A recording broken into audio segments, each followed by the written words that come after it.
Доброго дня, шановні члени комісії, всі, хто спостерігає Good за перебігом afternoon, dear commissioners, співбесід. everyone who is watching Якісь проблеми. our interviews. We're having some problems with the sound. Доброго дня. Good afternoon. Okay. Сьогодні 13 лютого It's February the 13th, 2024, and we're in day 3, our final day on the interviews on integrity with the candidates for the position of the head of an ACP. You can see that all 6 members of the commission are present. 3 are online, Matthew Murray, Laura Stefan, and Alla Ivanovska. 3 commissioners are live in Kyiv. These are Natalia Onishchenko, Andrei Kozlov, and me, Tatiana Tsupina. We are going to begin. Today, the candidates who are going through the interviews are these: Володимир Подорожко, Романюк Роман, Скомаров Олександр, Стартупцев Олександр, Степанян Сергій, Татарук Андрій, Хаманов Артем, and Юрійчук Іван. The first candidate of today is Володимир Подорожко. Please proceed.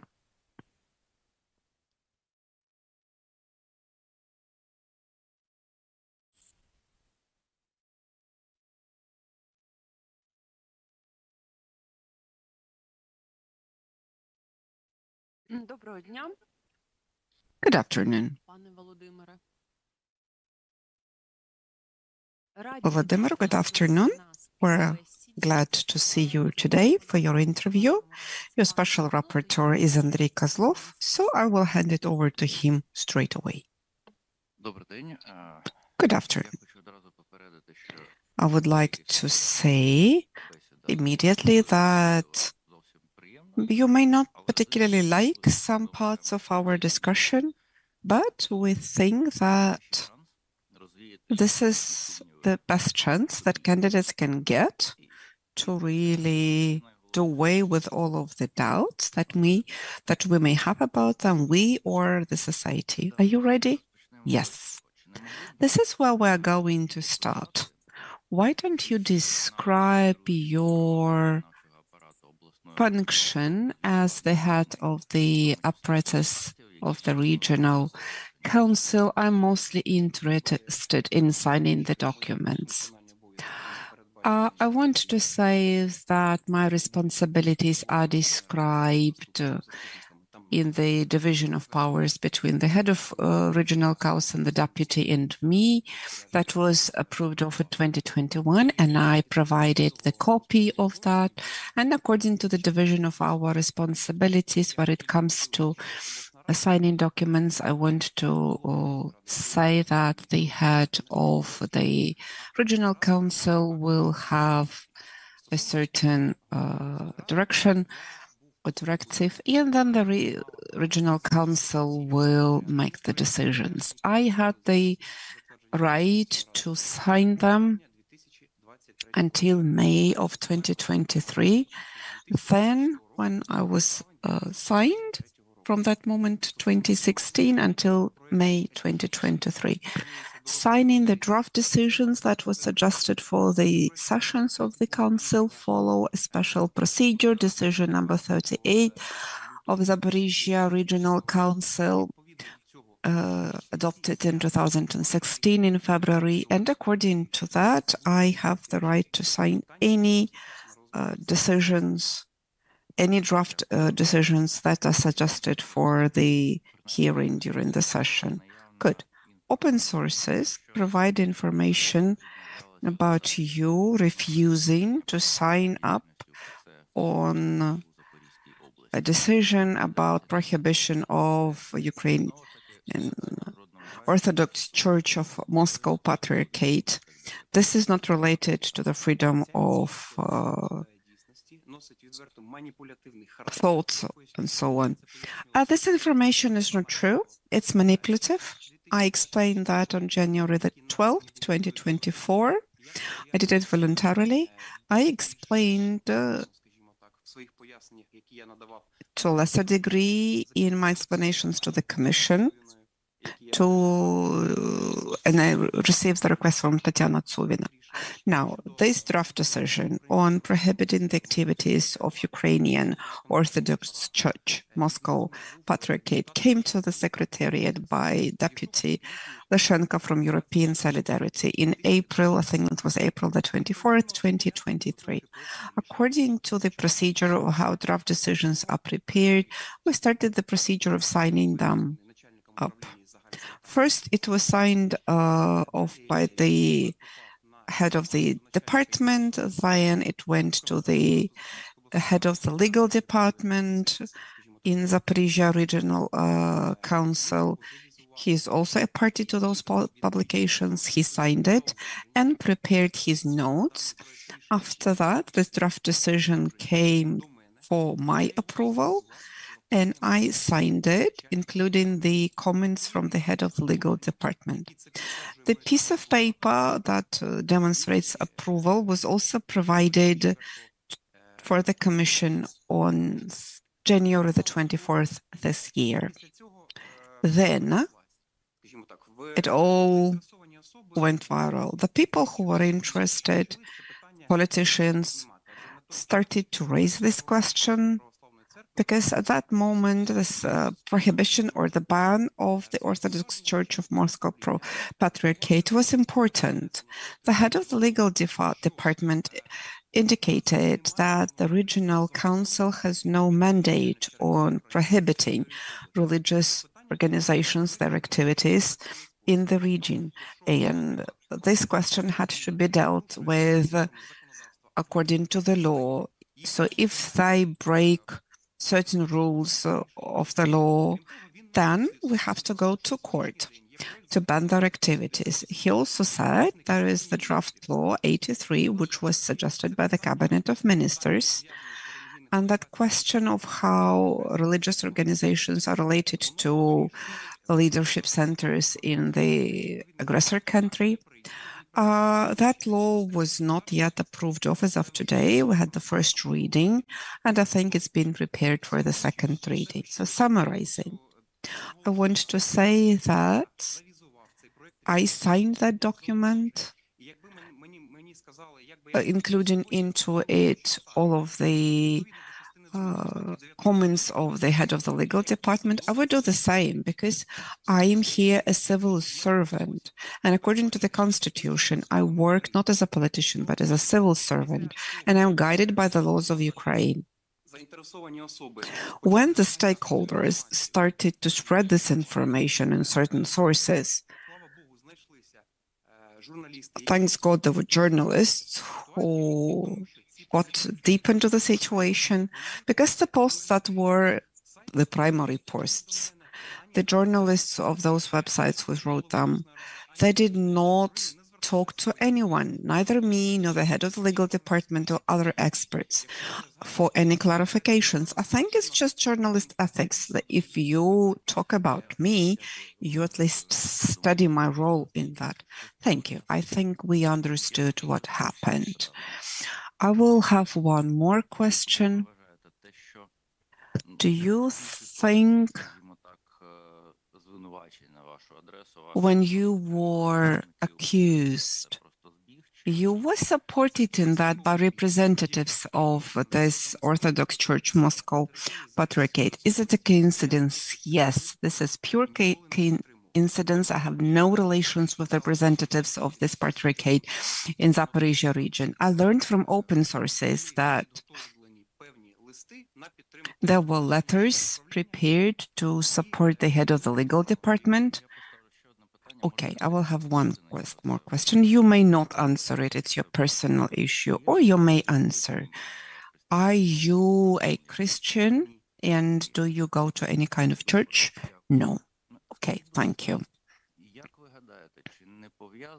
Do you think these accusations are related to the fact that they would tie very easily to your previous career, your engagement in the activities of deputies from political parties ОПЗЖ, and then I think you were a trusted person of one of the candidates for the mayor of the city. You were part of Bloc Wilkel at some point of time. So do you think it could be the base? Because people were thinking you were not only guided by the law, but you had some other kinds of motives.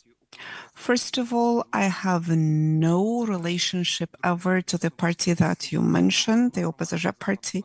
I really consulted an MP from the opposition bloc, Igor Shurma, the father of Rostislav Shurma, but that was done not as part of my work. If I need to explain why I did that and how it happened, I will explain that.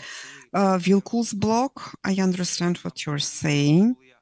When I was, I think, heading a local community of the party, it was not called Wilkul's block. I didn't know about that. It was called Ukrainian Perspective, which then I think was renamed and was called Wilkul's block. I have no relationship to this party now. And if needed, I can provide a bit of comments. That will be brief. Yes, please. Ukrainian Perspective, that party.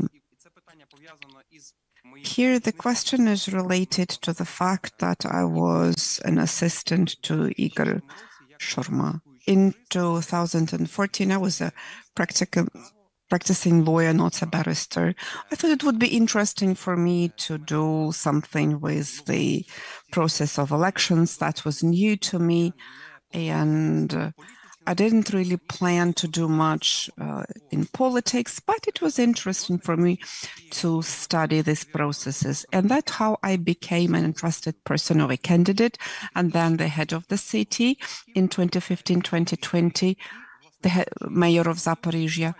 And that was why I received a certificate that I was a consultant to an MP, because we had a group of lawyers. We were all trusted persons. Some of us were trusted persons of the candidate, some of the MP. That gave us a possibility to be present at the voting or ballot stations, take part at the sittings. In 2014, I was also a trusted person of a candidate in parliamentary elections. And I think that our victory was taken away from us illegally through courts, because the ballot commission counted votes and said that our candidate had won. And then the judges made a different decision that in 10 of the balloting stations where our candidate scored higher, there were new calculations. We had to go to the court to complain about the protocol, but there was no protocol and we lost. And after the results of the election, this central voting commission changed the district voting commission, and then the district voting commission did the final count of votes. And that taught me as a lawyer. So we worked on that and we wanted to prevent that in 2015. Помічника народного депутата давав мені виключно, і я його використовував виключно в місцевих, скажімо так, справах. I use this only in local election matters to be in the election districts. I did not participate in Igor Shurma preparing his legislative initiatives. In his work as an MP, I didn't receive any additional income from him. I did not have any relationship with him and do not now. From what you're saying, let me ask, it looks as the MP chose the assistant, but it looks like you chose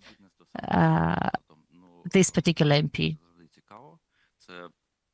It's always interesting. Is it the specifics of the region? Is it the ideological closeness? Is that the other interest that could have been similar for you? It's not a secret for everyone that up until 2019, Zaporizhstal was headed by Rostislav Shurma. He is Igor Shurma's son. So the candidate for the city mayor was the chief engineer of Zaporizhstal complex. So you were working with the person, yes. But I do not have any kind of legal relationship with Zaporizhstal.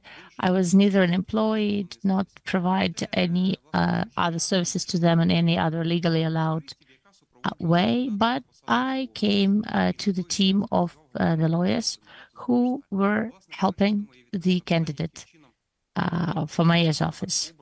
This is my answer to the question how this particular MP was the MP that I started working for. So all the documents were prepared and provided. So as far as I understand, it was the domination principle. But ideological support or political support or connections in the past or right now, I do not have with those people. Nonetheless, I think that you are a very experienced person in these things, and you do understand that if you are involved in political activities, does tie you to the political activities, at least in the public's eye. So please tell us, how did it happen that you ran from Porядok party to the Oblast Council? As far as I understand, it's a local party. At least, I don't know the offices in Kyiv or in other places. Yeah, that was a local party, Porядok, order. The way it was organized, I objectively don't know about that. However, I was invited in 2020 in summer to run from this party in election district 4. That is Shevchenkivsky and Zaporizhsky district that included Novomykolаevsky district and a part of Zaporizhsky district.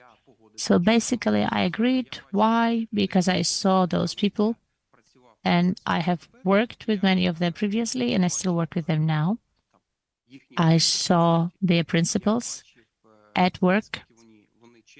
I saw how they are honest, how they have integrity and the principles. I shared those principles, and I joined the team. We did not make it to the Oblast councils, but I stayed with the position that I had, and the law at the time allowed me, in case I got elected, to be both someone managing the affairs and the deputy.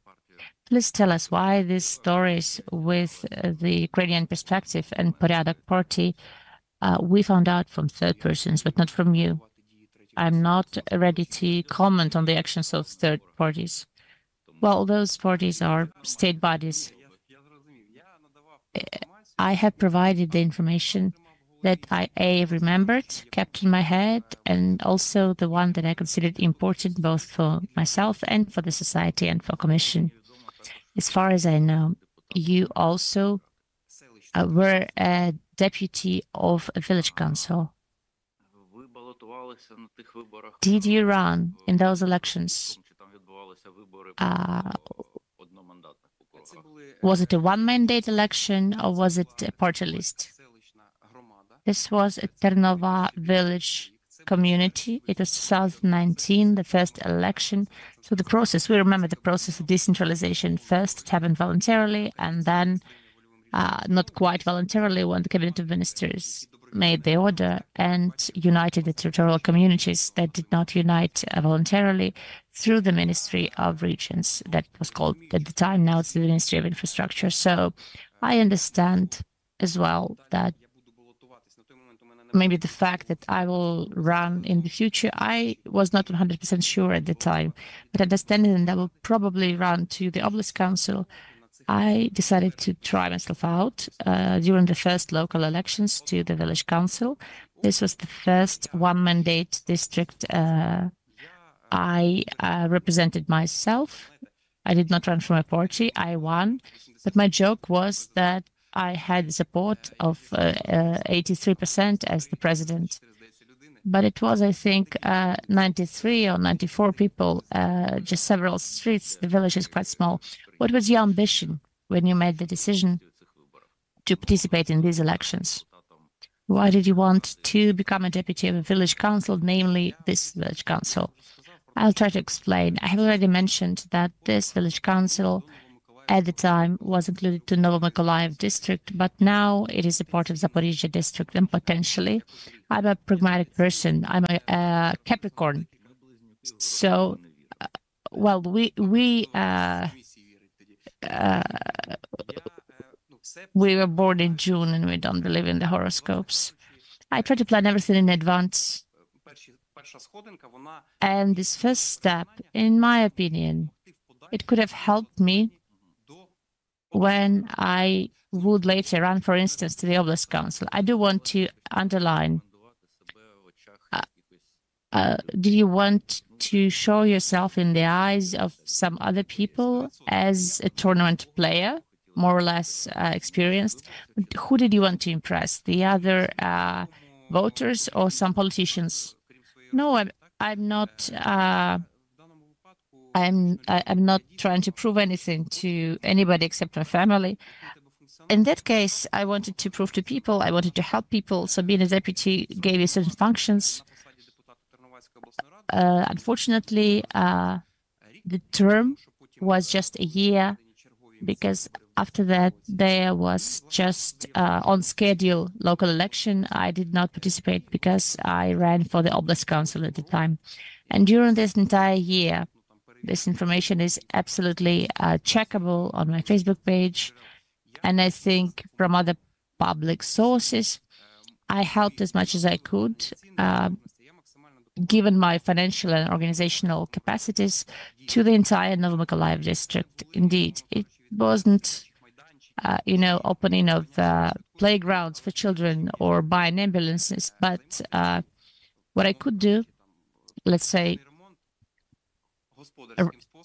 renovating of playgrounds or having Saturday cleanup meetings of the streets with people. We did that. It did mobilize people. People did not see that before. This district was indeed out of touch, but people saw that somebody needed them. It's not simple words. It really was like that. You can basically ask any village council, the old administrative Novomykolaiv district, you can ask about me. I think that after what you said, we better understood your motives and ambitions. But I would say that you did have political ambitions at the time. Yes, at the time I did have regional ambition at the regional level. What about now? I don't have any political ambition now. Why? Because I see my mission purely as a technocratic person, somebody who wants to function. I satisfied my ambition. I tried myself out as a candidate in 2020. Again, I'm not trying to brag, but out of the entire list, I personally had, you do remember that in the ballots, you needed to vote not just for the party, but also the number of the candidate. I had, I think, over 1,100 personal votes.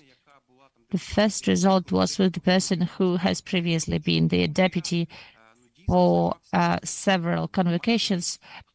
Why? Because indeed I worked on that for almost a year. I did have political ambitions at the time. I understood that if we could enter the Oblast Council with the team that think the same as we could impact the correct constructive decisions for our oblast. After we did not make it there, those ambitions disappeared. And as of right now, I do not have any kind of political ambition. Also, after what I have lived through there, the experience I had with certain politicians, I became quite sure that my way is just to be a public official, just to function, not the elected official. But taking into account your previous work to be a councillor to an MP, and then to be a trusted person of the mayor candidate during the election, then a team member, and as far as I understand, in 2014, you're also the trusted person of another candidate, and also the membership of the party. running to Oblast Council from another party. These events all happened within the past 10 years. And for the bigger period of this time, you were more or less related to political parties. So how can we believe that you correspond to the criteria of political independence? And don't you think that in order to pass the apolitical filter, you should have waited a little bit before running for apolitical positions? Look, there are certain requirements of the law on political neutrality, and they mentioned the 2 previous years. And on the issues that you've mentioned, I don't think that they tie me. For instance, the trusted person of the mayor's candidate or the trusted person of the MP, it does not tie me to a certain political force. Why? Because if we go deeper into detail, the candidate for MP in 2014, that was the person who represented themselves. They were not the member of a party. Then the candidate for mayor, they were also the person who represented themselves, not a party. So to say that I have a political track, we can't say that.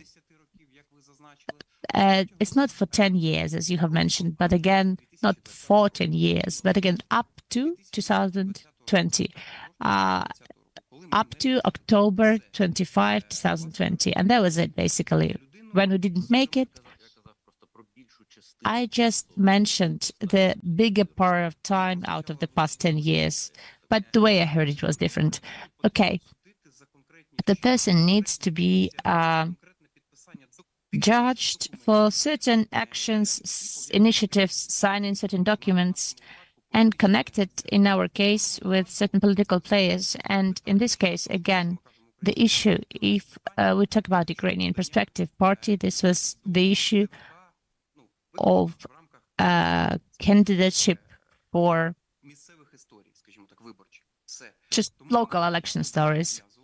So I would not put those things together and link them. And I think that I am an apolitical, not influenced person as of right now.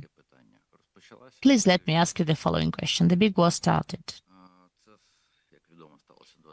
As we all know, it happened on February 24, 2002. On March 14, 2002, as far as we know, you take a vacation, and it lasts until May 11th.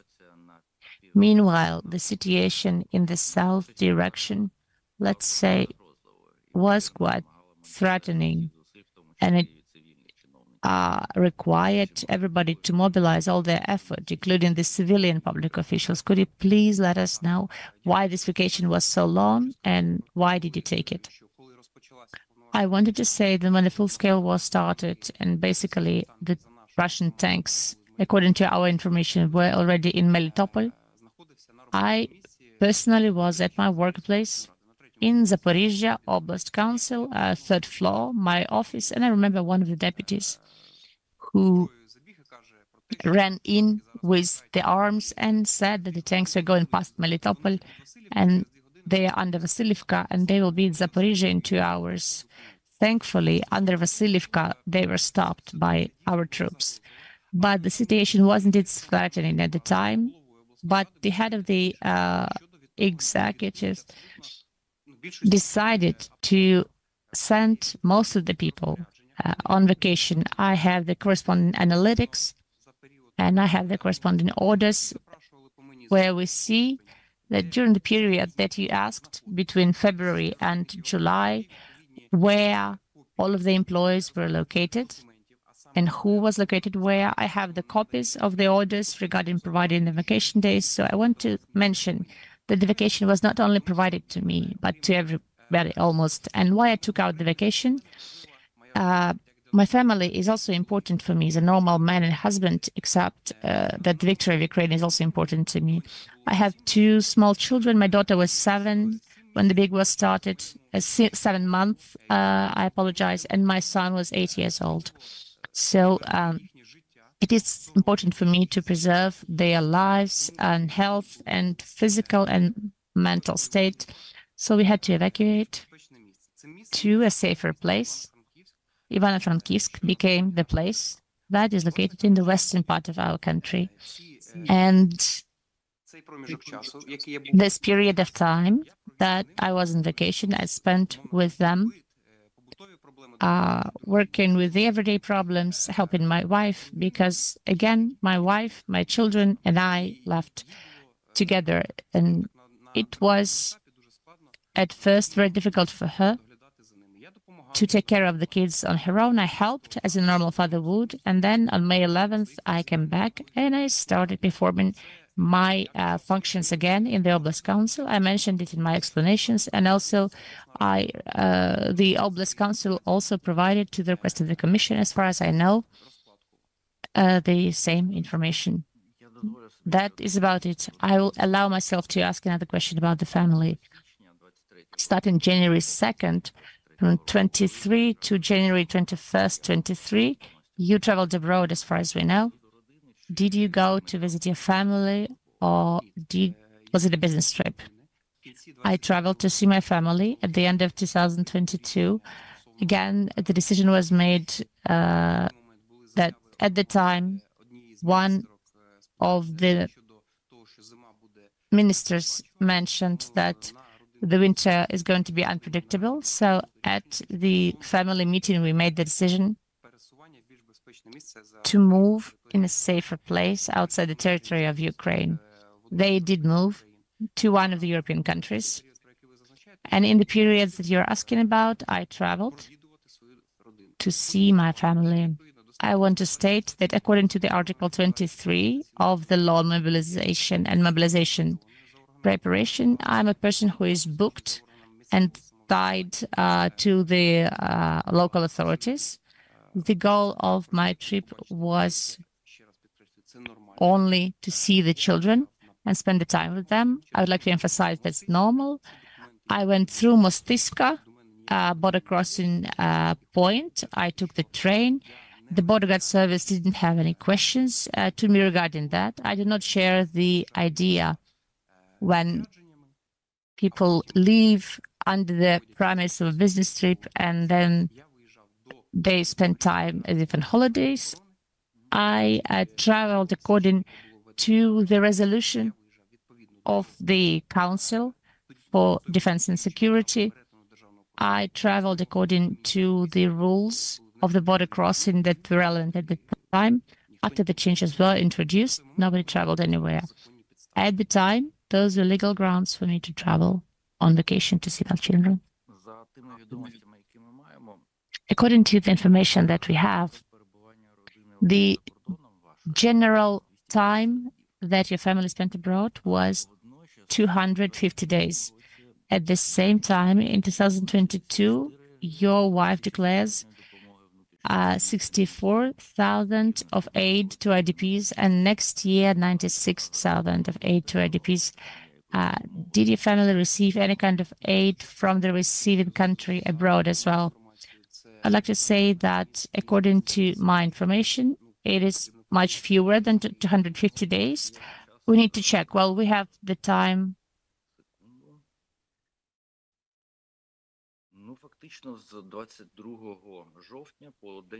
Basically, we're talking from October 22 and then June 28th next year. I think it was earlier. I think on June 28th, they were already in Ukraine. Yet any assistance from the foreign country was never taken by my family. I still think that the assistance that they received for living, to find a place to live. So this is the assistance that they received, and that what they used it for. They did not receive anything else for from the foreign country. Can you describe the expenses of your family when they are abroad? Well, just general information as to how much they spend a month. Well, what I can say, it's about 800-900 euro. From that, 500, that was rent that they paid for the apartment. Everything else, that was what they needed for food. Can you speak about the country since they're back? Yes, Poland and then Spain. Which region of Spain? Alicante. Thank you. Good. Then I have another question.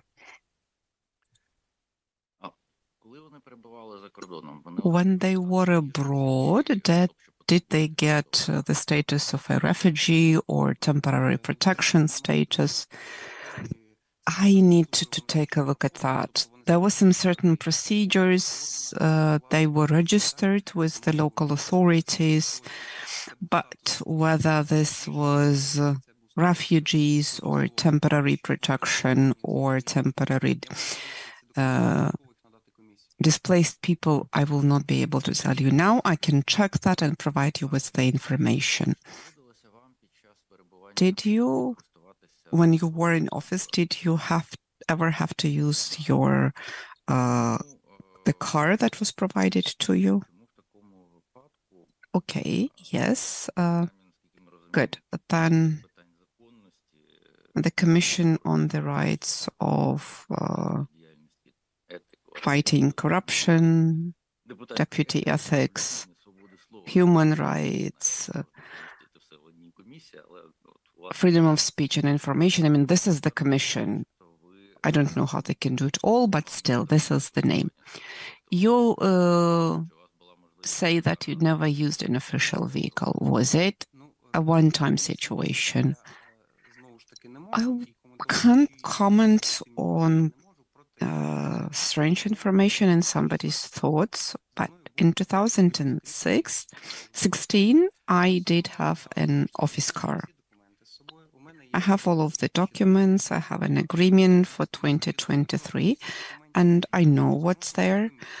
I just want to say that our primary deadline for providing answers was January the 25th, and I know that a letter from one of the deputies of the regional council, who was acting head, you received the answers to these 4 questions, and then on January the 29th, you received another letter signed by the head of the regional council, where you will have explanations of the head of the department who's incriminating something. I mean, the Department for Material and Technical Resources. And from that Commission on Legality, we just call it like that. Yes, I did have an office car. And if I may, I will explain what happened. Yeah, if you can do it in 35 seconds, good. I'll take 34. At the beginning of each year, through Prozoro, we announce provision services for moving MPs, deputies. Then there is an agreement. In 2023, it was an agreement signed on the 16th of January 2023, which I can provide you with the buyer. In this case, it's the regional council, received services from Univer, which is the transport company. Based on that, there was no specific vehicles tied to any civil servants. It was issued on later, after the requests from the Commission. I can have it all. I can show the documents. So basically, no cars were tied to no specific person. We just had ability to use this transport. I used the transport, yes. I signed all of the documents that were supposed by the current agreement. Then it all went into our accounting services and to the Department for Material and Technical Resources.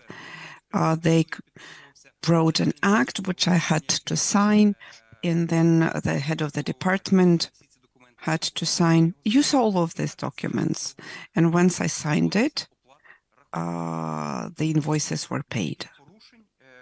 No violations were there, and I don't do it. There are no violations now as well. I use now, since December, I've been using my own Nissan X-Trail.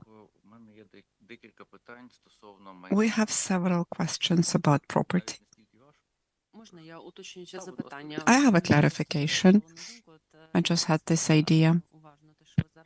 I was listening carefully to what you were saying. Where do you get the information who sent what to the commission with dates and names? I told you I was a Capricorn. I'm very pragmatic. I am limited to because of certain reasons, in how I can receive this information from the apparatus, from our secretariat, but I did get it from some nice people. And I will come to Zaporizhzhia tomorrow, and I will file an official request for this information with all of the signatures and answers. You don't have access to the system, to e-documents. It's all in paper, unfortunately. It's a long question. We don't need it now. It doesn't matter, honestly. But it's interesting for me. Why? Because I take this competition seriously. I take my reputation seriously. And I find it very unpleasant to read this stuff about me. My parents find it very unpleasant.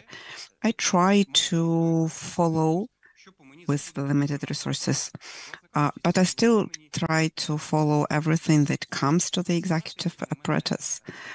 So I know about these letters and dates. My memory doesn't fail me.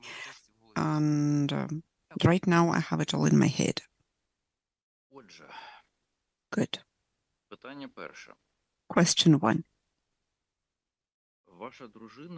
Your wife in 2013, in July, bought a Hyundai Elantra car, and 427,000 Ukrainian hryvnias is stated to be the value. Is that in your declaration, is the money that you bought the car with? Is it the market value? So I want to know whether you have an agreement of sale for this car and what were the funds used. You mentioned NABU,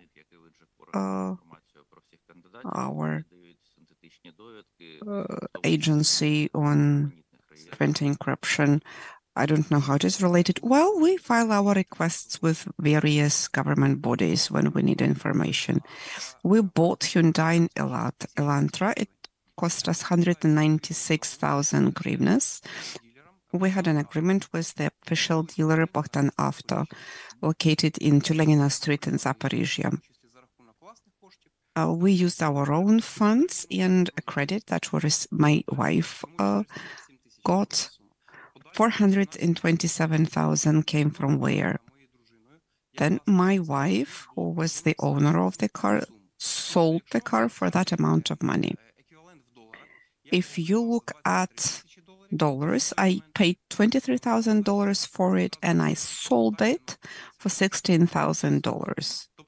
I just understand that could be a question about the difference of prices. And the car was in very good shape. In the 4 years, it only traveled 50 or 30,000 kilometers. It's nothing for a car. And I sold it to a sportsman, a handball player. I like football. I play, and I see this car from time to time. It is still in a very good shape, which I find very good. All of the agreements I sold it through a service center as well. If you need the agreements, I will provide them. Sure, we will want to see them. We also paid attention to the fact, or rather, in your clarifications, you wrote that in 2015, you needed to pay back a credit. Was that related to this car or something different? Yes, the car. 103,438 hryvnias. And then you explained that 60,000 was given to you by your parents and the parents of your wife, and about 53 was taken from your personal savings, 53,000. At the same time, State Fiscal Services kindly inform us that from 2012 to 2015, you only had 83,000 hryvnia of income and your wife had 62,000, which makes it together a bit over 144,000 Ukrainian hryvnias. So that means the savings of 44,498, but you spent 102. It's about 2,000 hryvnias per month. And you had a baby coming in 2014. How could you live with only 2,000 hryvnias? No, my clarifications were slightly different, and I will speak about that now. We have two families. My wife's family, my parents-in-law, and my family, my parents. The families helped us with the credit. They really helped us with our monthly payments. And I had to pay back the credit, no interest credit, and not to pay the interest, not to be outdated with the payments. Families helped us. I will not be able to tell you how much my wife's parents gave to us and how much my parents gave to us, but that's the thing. When you say that my savings in cash in a different declaration of 90,000, or is it a different question now? No, the question is, what was the amount of money your family had per month after such savings as you indicate, and how could you survive with a small baby? That was definitely was not the 2,000 that you mentioned, but I can't remember now. It was enough. It wasn't a very luxurious life, but it was enough. I don't know if your information about 2008 and 2012, when I worked in tax police, probably you do not, because this income tax on private persons is not applicable to these positions. I will ask the tax the tax services about that, but when I worked then, I had good salary. Can you tell us how good it was? In July, I came to the tax authorities, and it was about $900, 5,000 hryvnias in 2008. It was right after I graduated from the university. I lived with my parents, and that was very much money for me. And I saved something because I wanted a car. Then I met my future wife, and my plans changed. Well, women know how to do it. And the ideas about the car were moved to 2013. Your father bought a building, a house. Can you please tell us more about it? What it is, where it is situated, and with what money? My parents are my parents. Their budget has nothing to do with me. But you want to be the head of an ACP, and then your family is your close circle. And we will have to ask about how they acquire property. I will explain you why. We all know that family members have to be shown in the declaration, And our Ukrainian tradition is that we have this tendency to disperse outcomes with some family members who are not very close. I don't know about their budget. It's true that my father bought a townhouse, a house for my brother. I have a younger brother. He's an anesthesiologist and reanimatologist. So your families are related to medicine, both yours and your wife's. Your parents are doctors. They're not doctors, but they work at a local hospital, but they are providing services. They're not doctors. My brother, he graduated from a medical school and he's working as a pediatrics anesthesiologist. So that property was for him. My father was a military person. He retired in 2005. He wanted to have a credit, and the flat where I live of 73 meters, which I declare, he's the owner, but I live there, and this is going to be my flat sometimes, my apartment. My father is like me, or I'm like my father. He wants to plan in that building. I don't want the public to have some false ideas. That townhouse, which is situated in one of the villages of Zaporizhia region, was bought for my brother. The brother bought it, or you helped? No, I did not help. If I have an opportunity, I will have my brother, if he comes to me for assistance when he needs to do repair or refurbishing. He has no family right now. He rents an apartment in the same region where we live, in Hortitsa region. He doesn't really need to do any kind of repairs ASAP, and no possibility to do that as well. Well, the information that we get from the registers, I think anybody can go and see it in the register of property. Your father, on September 15th, 2021, that was before the war, the big war, bought this building and paid 1 million for it. Information on the incomes of your father don't really make it clear to us where he could get this money, because his incomes don't reach 1 million, even if taken for several years. In addition, now, during the war, Zaporizhia and some regions around it are very often shelled. The announcements that we find in the sources where we can buy and sell property, a similar house will cost 5 million. How can you explain the lack of funds, first, and second, the market value, which is 5 times larger? At least this is what people want to get. This is what is listed. Maybe they will get less, but still we have 5 times difference. We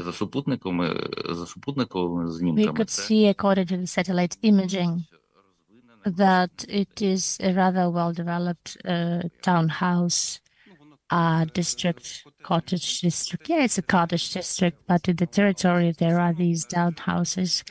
And on the sources of income, I would like to emphasize that my father receives a military pension. I don't know if you have the corresponding information on his pensions. He had certain savings before he retired. He received certain money upon retiring from the military. And according to my information, he also continues to work now. And in my opinion, he had the possibility to buy this. Well, on the analysis of prices, that it is several times bigger, I cannot quite explain it. I need to look into certain documents.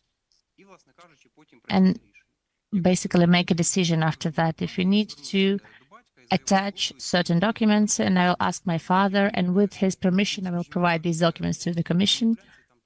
There were no manipulations there, definitely. Also, so that you wouldn't think that we are deceiving you or the viewers, we have the information about the pension for a couple years, 15, for instance, but the total pension in 2015 was 12,240 hryvnia. And then the traces are lost of this pension. And it would be good if we could receive any kind of documents on this as well. On the difference with the market price and the price that is mentioned, could you explain anything? I have already said that I cannot comment on these things because I do not have this information on me. And nonetheless, don't you think that you need to know this information? Of course I do. But as of today, understanding that my father acted and always acts as honestly and transparently as possible, for the entire time he's also been a public official, I understand that he definitely is not about buying about something for a lower price or hiding something. The corresponding documents I will receive from him and provide to the commission. There will be some numbers there. I'm sure we'll be able to check them. And on pensions, Tatiana, I do apologize, just 30 seconds. On the pensions, what I helped my father with is to go to court with the pension fund to increase his pension. Unfortunately, the pension funds voluntarily do not want to do that. He, according to the law, is the one who receives increased pensions. But I think we've already had 5 cases. And when we raise the pension, they lower the percentage it multiplies by. And when there is a different percentage to multiply by, then the pension becomes different. So we sued again, and maybe for this reason the information was lost. If you need, I will need a certain time, but I will ask my father, will officially request the pension fund to provide us a corresponding information on how much pension he has received. Also, when we win the court cases, and there is a certain delta for several years where he was not receiving this increased pension because the courts make the decision, let's say, starting from April 1st. The commission knows the situation. The commission understands that there is a certain time after the decision and is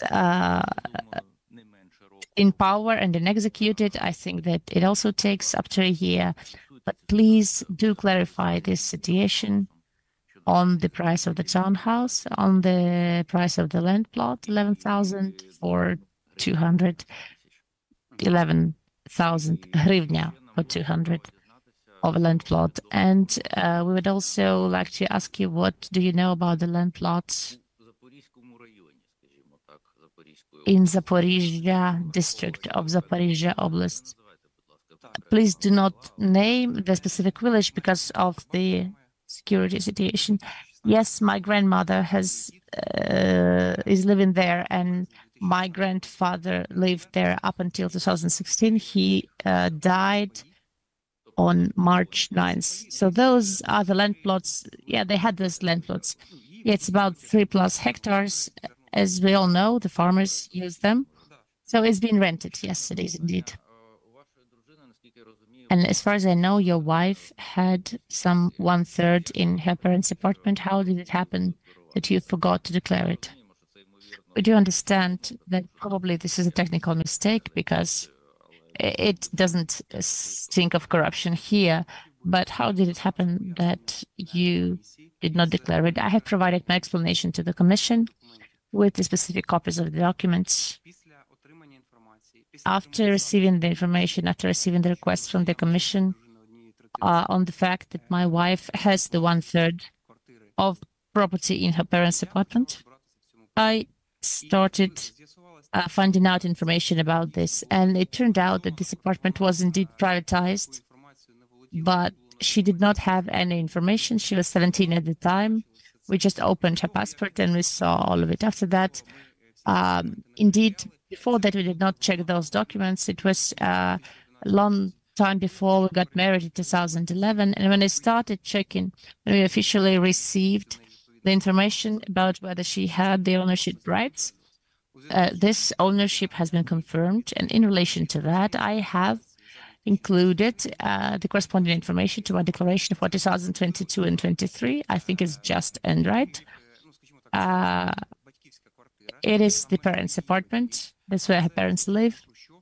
It's a regular Khrushchev-style apartment. Yeah, we have checked that. And the last question, again, it's not going to be pleasant. I do apologize. But what connects you with Sychyway Collegium boarding school? Sychyway Collegium boarding school, at least we have some information from open sources that you advised the director to buy generators from a specific provider. Could you comment on this situation? And what is the procedure? What is your status in the criminal proceedings that was opened regarding that? And what's happening with those proceedings? Sychyway Collegium boarding school is a specialized school. It's one of the co-owned with the Oblast Council objects. On those articles that you might have seen in my participation on imposing certain supplier of certain generators, I would like to dismiss that.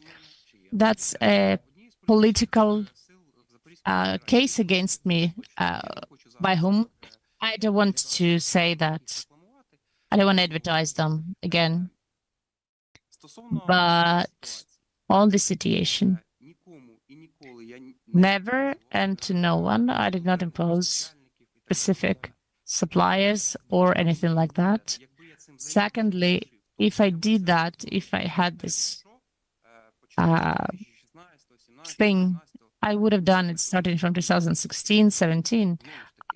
That's the way I think about it as a rational person. But before that, since 2016, there were no problems with me regarding that, between that and April 23. And then the article started. According to the criminal proceedings, according to my information, certain police agencies, they have opened criminal proceedings according to the article 191. I'm neither a witness nor a person accused there. I do not have a procedural status there. I was never interrogated. I was never questioned in the national police in any status of these criminal proceedings. And indeed, on December 19th, 2022, with one of the deputies of the local council, I came to Sychyway Collegium boarding school, as I did come to most of the community-owned properties. What we did there, we had IDPs living there, and with the representatives of one NGOs, we gave this sweet presents to the children. What is the organization? Nadiny Shit, Reliable Shield. The guys from those organizations just is the same organization where the founders are somebody from your family. No, it's a different organization, not related people. The guys who were helping our communal entities, also other places where IDPs live, not just Sychyway Collegium. And together with those guys, we gave the children some sweet presents, and that was it about our visit. I would like to clarify, in your oblast, the education administration, don't they buy these things such as generators through Prozoro system, through tender procedure? See, the procedures are separate everywhere, and if there is a program for developing education, and there are sums budgeted for the education department, and the education department is identified as someone to execute this decision to buy the generators or school buses, then the Department of Education indeed opens tender procedures. But in this case, as far as I know, the education department has distributed this cost from the oblast budget for specific entities, for specific boarding schools. I came to know that after I Shkarlet, the minister, has visited our oblast, and then during the meeting, he was asked on autonomous and alternative sources of electricity supply. And after that, the decision was made by the department to allocate these funds. It was December of 2022 this way. And then the boarding schools held the procedures themselves. The head of the boarding school is a woman with some experience. And if you want, I do not believe that she could have done anything against the law. She's been the head of this school for over 20 years. I do understand everything. Again, criminal proceedings are still open, and the court will put an end to this case. Do you know anything about the status in the criminal proceedings and at which stage it is? I have just emphasized that I don't have any procedural status there. You were not called as a witness? No, I wasn't questioned, no interrogated. It was just the information that appeared in the media. And I would also like to reiterate to the public, and in the written explanation, I also reiterated that there's a certain problem with the articles. As I see it, there is the source, a certain website, and then there is the second website. And these websites published information at the same time, both about the churches and the generators. And if you look carefully at the website, not the source, let's call it like the source and then the second website. So the second website published information earlier than the source. The second website cites the source. So on the second website, the information is published at 9:30 in the morning, but the source that they are citing, they publish it it's like 9:05 second website and 25 minutes after 9:30. The source that the second site is already citing. So this evidences to me that there are certain subjective things that's also related to my opinion on most of the activities of the Oblast Council.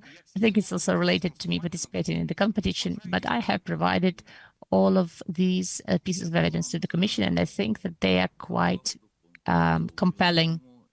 Thank you to your attention to the competition. Thank you for your participation, and I would really ask you to provide the documents that we emphasize are necessary during the interview. This will determine whether we're saying goodbye for good or not.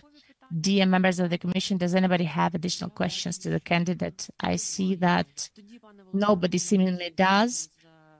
Thank you very much for the information that you have provided us. We will check the facts that you have stated. We are waiting for your documents, and this is all for today. Thank you. Dear viewers, I must take a technical break for 5 minutes.